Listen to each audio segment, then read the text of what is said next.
Shalom bien-aimés, chers auditeurs, vous qui nous suivez, soyez les bienvenus dans notre étude biblique de ce jour, dépendamment de l'heure où vous nous suivez.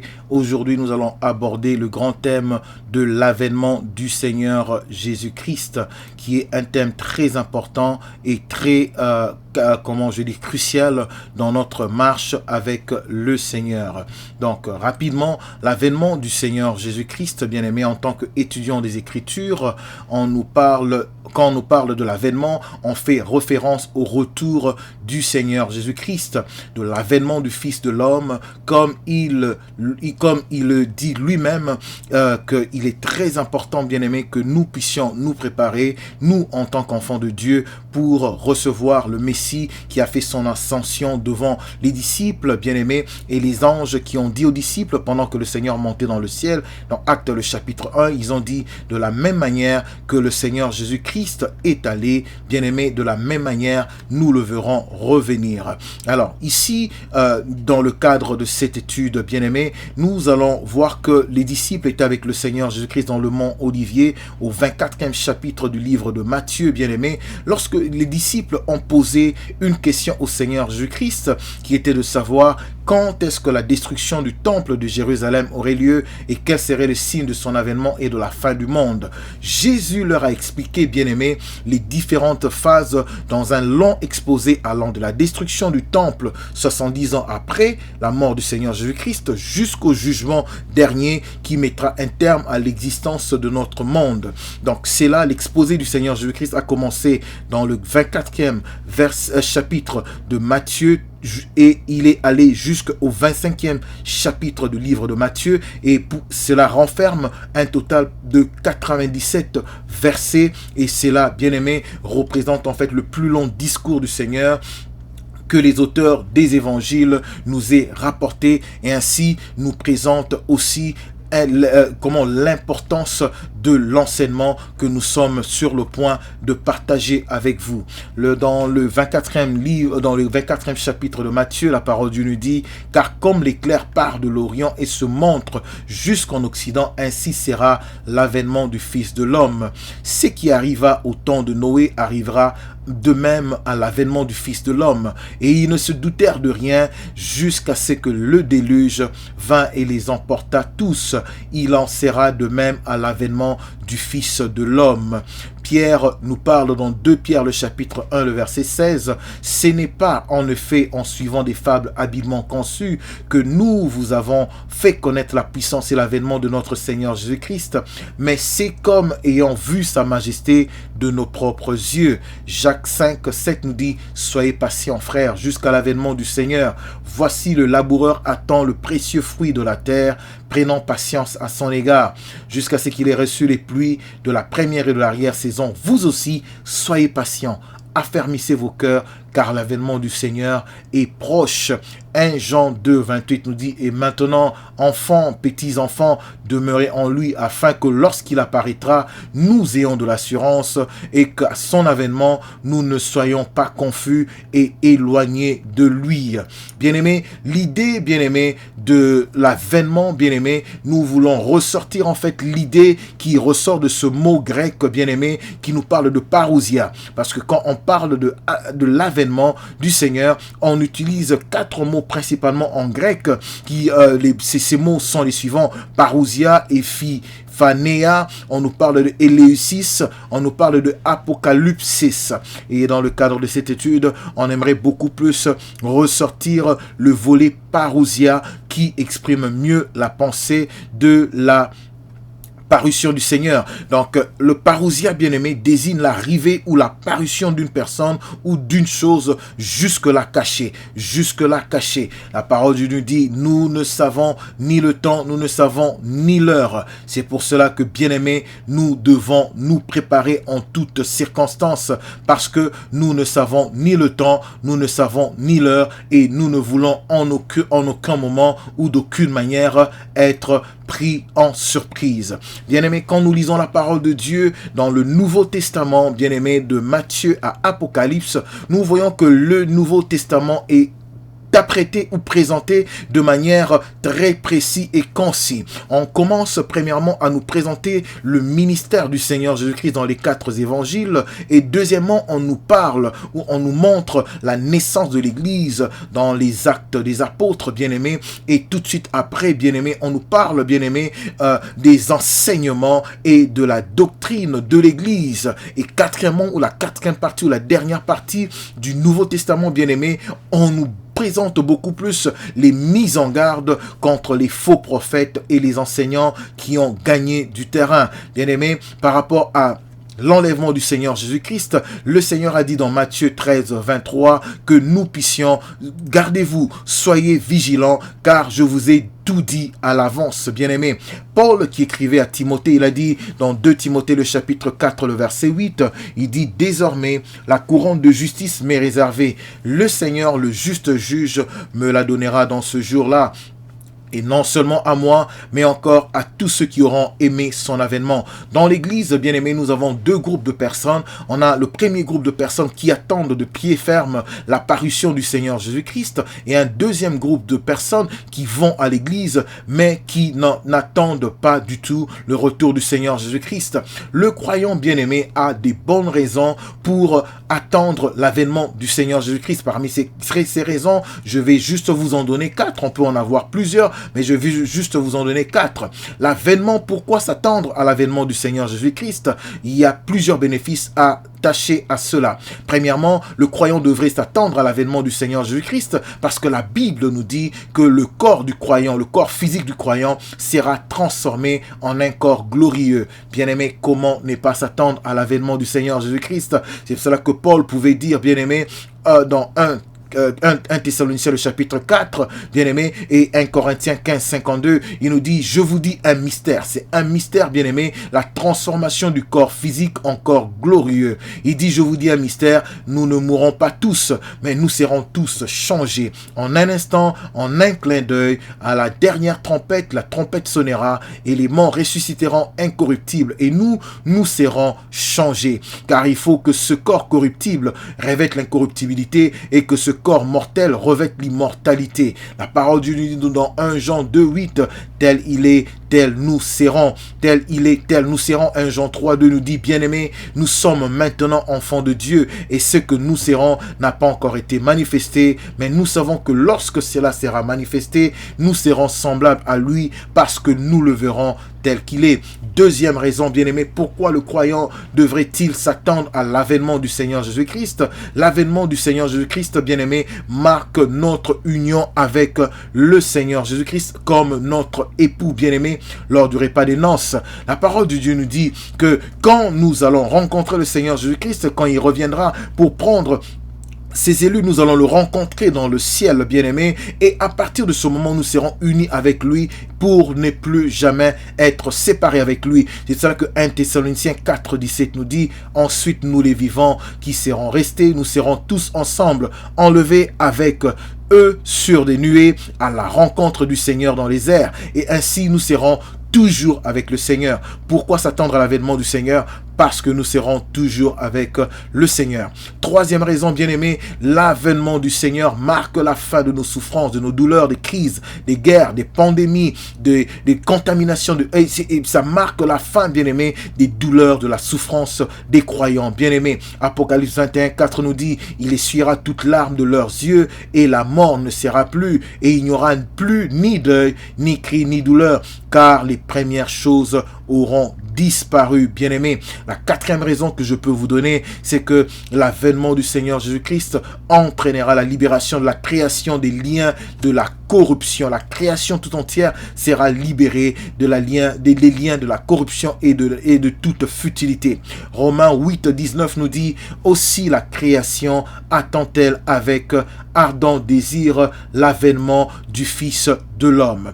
Bien-aimé, par rapport à cet avènement qui est le plus grand événement, bien-aimé, que l'Église, ou le plus grand rendez-vous que l'Église attend, bien-aimé, il est important, bien-aimé, de nous préparer. Et pour cela, bien-aimé, nous ne devons pas être surpris. Nous devons être vigilants, nous devons faire attention, et nous devons savoir comment nous préparer pour cet avènement, bien-aimé. Non seulement comment nous préparer, mais nous devons aussi savoir que la venue du Seigneur sera de manière très soudaine, bien-aimé. C'est pour cela qu'il ne faudrait pas être pris par surprise. C'est pour cela que nous allons aussi donner quelques conseils pour se préparer par rapport à ce grand événement que tu n'aimerais pas rater. La parole de Dieu nous dit dans 1 Pierre 1, le verset 1, le verset 3 à 9, « Il béni soit Dieu, le Père de notre Seigneur Jésus-Christ, qui selon sa grande miséricorde nous a régénérés pour une espérance vivante par la résurrection du Seigneur Jésus-Christ d'entre les morts, pour un héritage qui ne peut ni se corrompre, ni souiller, ni flétrir, lequel vous est réservé dans les cieux, à vous qui, par la puissance de Dieu, êtes gardés par la foi, pour le salut prêt à être révélé dans les derniers temps. C'est là ce qui fait votre joie. Quoique maintenant, puisqu'il le faut, vous soyez attristés pour un peu de temps par diverses épreuves, afin que l'épreuve de votre foi, plus précieuse que l'or périssable, qui cependant est éprouvé par le feu, ait pour résultat la louange, la gloire, l'honneur, lorsque le Seigneur Jésus-Christ apparaîtra. Bien-aimé, nous attendons de pied ferme, bien-aimé, le Seigneur Jésus-Christ, lui que nous aimons sans avoir vu, lui en qui nous avons cru sans l'avoir vu, bien-aimé. Nous allons nous réjouir ensemble. L'apôtre Jean a dit, tel il est, tel nous serons, bien-aimés.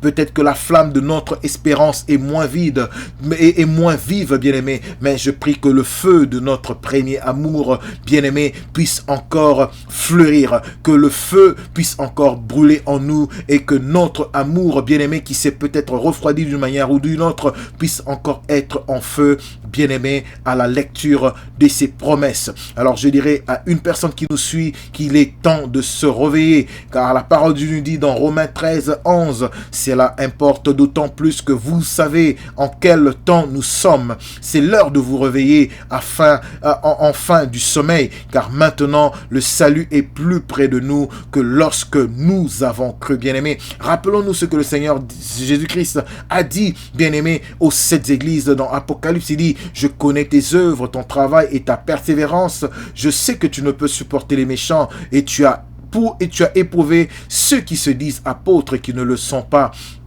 et que tu les as trouvés menteurs, que tu as de la persévérance et que tu as souffert à cause de mon nom et que tu ne t'es point lassé. Mais ce que j'ai contre toi, c'est que tu as abandonné ton premier amour. Souviens-toi donc là où tu es tombé, repens-toi et pratique tes premières œuvres. Sinon je viendrai à toi et j'ôterai ton chandelier de sa place, à moins que tu ne te repentes, bien-aimé. L'avènement du Seigneur Jésus-Christ sera précédé, accompagné, bien-aimé, d'un certain nombre d'événements que le Seigneur Jésus-Christ a annoncé, bien-aimé, avant que cela ne puisse se produire. Il y aura entre autres, bien-aimés, comme je l'ai dit, dans l'histoire de l'Église, bien-aimés, on nous a parlé d'un récit puissant dans les évangiles de la personne du Christ, et après on nous a montré, bien-aimés, la naissance de l'Église dans les actes des apôtres, et puis on nous a en troisième position montré les grandes doctrines de l'Église, bien-aimés, et tout de suite après, dans la quatrième partie, on nous a montré les mises en garde, bien-aimés, qu'il faudrait avoir pour ne pas rater le prix de la vocation céleste. Et comme je le disais, il y aura donc, avant la venue de ce Seigneur, avant l'avènement du Seigneur Jésus-Christ, il y aura l'apparition des faux Christ, des faux prophètes, il y aura des guerres ci et là, il y aura des famines, des grandes épidémies, des tremblements de terre et des catastrophes météorologiques, bien-aimés, ainsi que des persécutions, et l'évangile devrait être annoncé dans le monde entier avant que le Seigneur Jésus-Christ ne puisse faire son apparition. Encore l'apôtre Paul a dit dans 1 Thessaloniciens 4,16, car le Seigneur lui-même a un signal donné à la voix d'un archange, au son de la trompette, Dieu descendra du ciel et les morts en Christ ressusciteront premièrement. Ceux qui sont morts en Christ, bien-aimés, ressusciteront en premier, et ensuite nous les vivants qui serons restés, nous serons tous ensemble enlevés avec eux sur des nuées à la rencontre de notre Seigneur dans les airs. Ainsi nous serons toujours avec le Seigneur. La parole de Dieu nous parle encore du caractère spontané, bien-aimé, de cet avènement. La parole de Dieu nous dit, alors deux hommes qui seront dans un champ, l'un sera pris et l'autre sera laissé, et deux femmes qui moudront à la meule, l'une sera prise et l'autre sera laissée. Matthieu 24, 40 à 41, bien-aimé. Essayons de nous imaginer la situation pour ceux qui resteront, bien-aimés. Je te dis, tu ne voudrais pas rester, bien-aimé. Tu ne voudrais pas rater l'avènement du Seigneur Jésus-Christ. Tu ne voudrais pas rater l'avènement, bien-aimé. C'est le plus grand rendez-vous qui est devant l'église, bien-aimé. Pendant que les autres, ou les frères et sœurs, tes amis, les membres de ta famille auront quitté soudainement la terre, bien-aimé, les autres vont se retrouver dans une situation dramatique qu'on appelle la tribulation, qui est divisée en deux. Il y a la période de la tribulation et la période de grande tribulation. Donc c'est 7 ans divisés en deux, 3 ans et demi chaque. La parole de Dieu dit, il y aura des signes dans le soleil, dans la lune et dans les étoiles et sur la terre. Il y aura de l'angoisse chez les nations qui ne sauront que faire au bruit de la mer et des flots. Les hommes rendant l'âme de terreur dans l'attente de ce qui surviendra pour la terre, car les puissants des cieux seront ébranlés. Luc 21, 25 nous le dit, bien-aimé. Nous devons faire attention, nous devons nous préparer. Apocalypse 15, le verset 1 nous dit, puis je vis dans le ciel un autre signe, grand et admirable, 7 anges qui tenaient 7 fléaux, les derniers, car par eux s'accomplit la colère de Dieu. Comme nous avons dit dans notre deuxième point, bien-aimé, que l'Éternel, dans notre troisième point, l'Éternel vient soudainement, bien-aimé. Nous devons nous préparer. La parole de Dieu nous dit dans Matthieu 24, 43, sachez-le bien, si le maître de la maison savait à quelle heure, veille de la nuit, le voleur doit venir, il veillerait et ne laisserait pas percer sa maison. Bien-aimé, Jésus compare sa venue à la venue du voleur dans la nuit, au filet que le pêcheur jette et qui tombe soudain sur les poissons, ou encore à l'éclair qui parcourt le ciel en une fraction de seconde. Luc 21, 34 nous dit, bien-aimé, prenez garde à vous-même de crainte que vos cœurs ne s'apaisantissent par les excès du manger et du boire et par le souci de la vie, et que ce jour ne vienne sur vous à l'improviste, car il viendra comme un filet sur tous ceux qui habitent sur la terre de toute la terre. Veillez donc et priez en tout temps afin que vous ayez la force d'échapper à toutes ces choses qui arriveront et de paraître devant Dieu, le Fils de l'homme irrépréhensible. Bien-aimé, Luc 21, 34 nous le dit. La parole de Dieu nous dit dans Luc 17, 24, car comme l'éclair resplendit et brille d'une extrémité du ciel à l'autre, ainsi sera le Fils de l'homme en son temps, bien-aimé. Donc la parole de Dieu nous montre le caractère soudain de l'avènement caché du Seigneur Jésus-Christ. Nous pouvons ne pas savoir la date et l'heure exacte, mais la parole de Dieu nous avertit sur la période, sur les moments qui vont précéder, bien-aimé, l'avènement de notre Seigneur Jésus-Christ, bien-aimé. Que le Seigneur puisse nous faire grâce. La parole de Dieu nous dit, alors le signe du Fils de l'homme paraîtra dans le ciel. Toutes les tribus de la terre se lamenteront et elles verront le Fils de l'homme venant sur les nuées du ciel avec puissance et une grande gloire.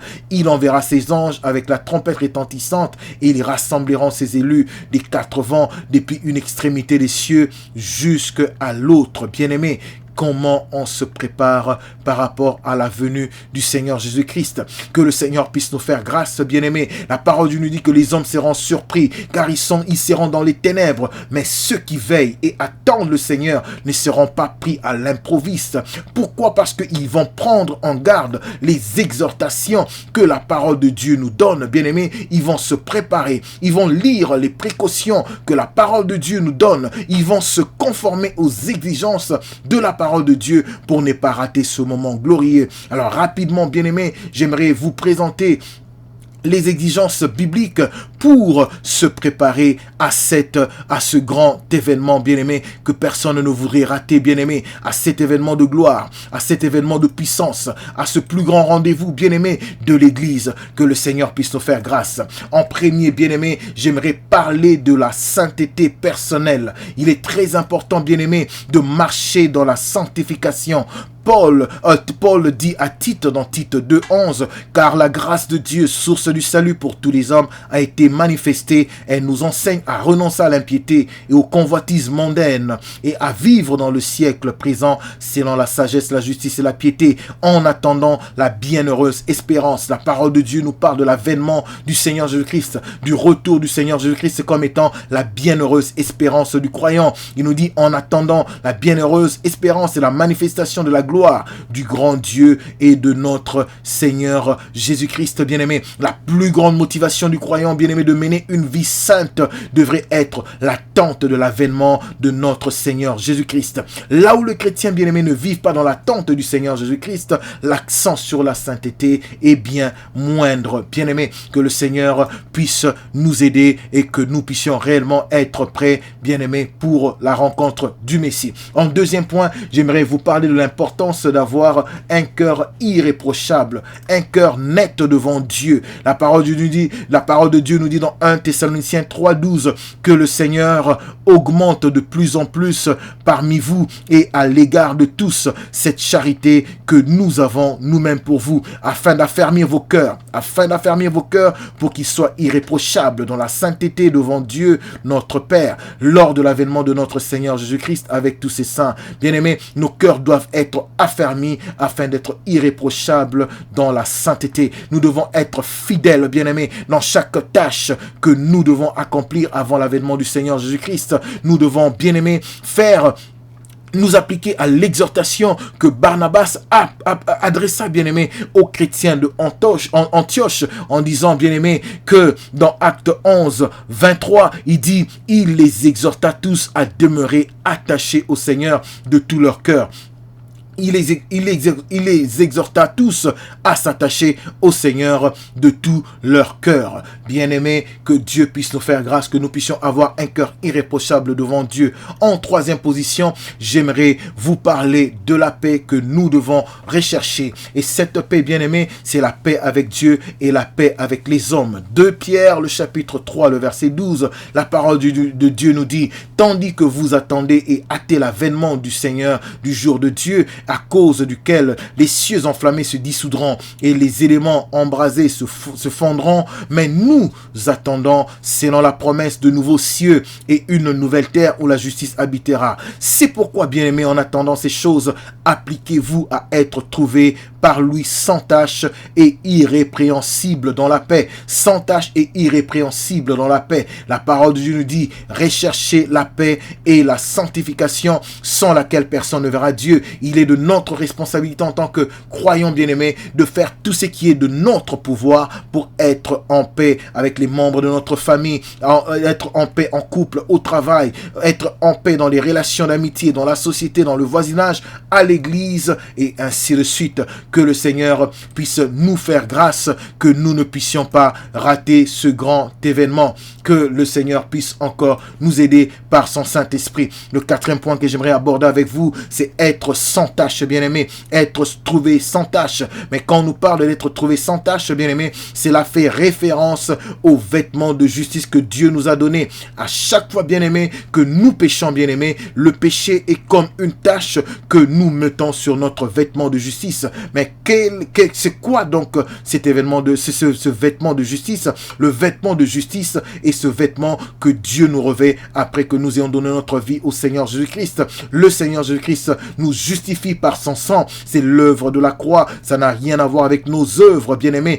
Les œuvres que nous aurons faites ou produites, bien-aimés. Le Seigneur nous revêt d'un habit de gloire, un habit de justification. C'est cela que Paul pouvait dire dans Romains 8, qu'il n'y a plus de condamnation pour ceux qui sont dans le Seigneur Jésus-Christ, bien-aimé. Mais la parole de Dieu nous dit, si nous disons donc que nous n'avons pas péché, nous nous séduisons nous-mêmes et la vérité n'est point en nous. Si nous disons que nous n'avons pas péché, nous nous séduisons nous-mêmes et la vérité n'est pas en nous. Mais la parole de Dieu nous dit dans 1 Jean 1:9, il nous dit, si nous confessons nos péchés, il est fidèle et juste pour nous les pardonner et pour nous purifier de toute iniquité. Je me rappelle de l'histoire du sacrificateur Josué dans Zacharie Zacharie le chapitre 3, le verset 1 à 4, la parole de Dieu nous dit: il me fit voir Josué, le souverain sacrificateur, debout devant l'ange de l'Éternel, et Satan qui se tenait à sa droite pour l'accuser. L'Éternel dit à Satan: que l'Éternel te reprime, Satan, que l'Éternel te reprime, lui qui a choisi Jérusalem. N'est-ce pas là un tison arraché du feu? Or Josué était couvert de vêtements sales, et il se tenait devant l'ange. L'ange, prenant la parole, dit à ceux qui écoutaient devant lui: ôtez-lui les vêtements sales. Puis il dit à Josué: vois, je t'enlève ton iniquité et je te revêts d'habits de fête.